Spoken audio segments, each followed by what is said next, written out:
ఇంట్లో ఆడవారు వెలుపల ఉన్నప్పుడు పూజ ఎలా చేసుకోవాలి ఒక ప్రశ్న.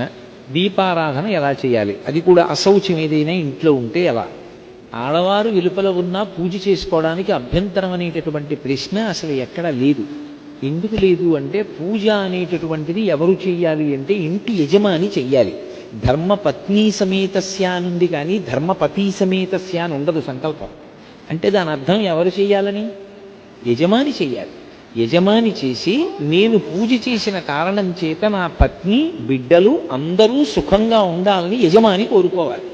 కాబట్టి ఇప్పుడు ఇల్లాలు వెలుపల ఉంటే ఇంట్లో పూజ చేయడానికి అభ్యంతరం ఎక్కడుంది? అభ్యంతరం ఏం లేదు. ఆవిడ వెలుపల ఉంటే ఆవిడ కాదు కదా పూజ చేసేది, మీరు చేసుకోవచ్చు.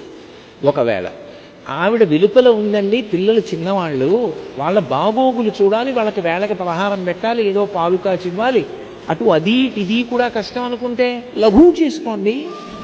ఈశ్వర ఈ 3 రోజులో 4 రోజులో లఘువుగా చేస్తాను పూజ. ఎందుకని?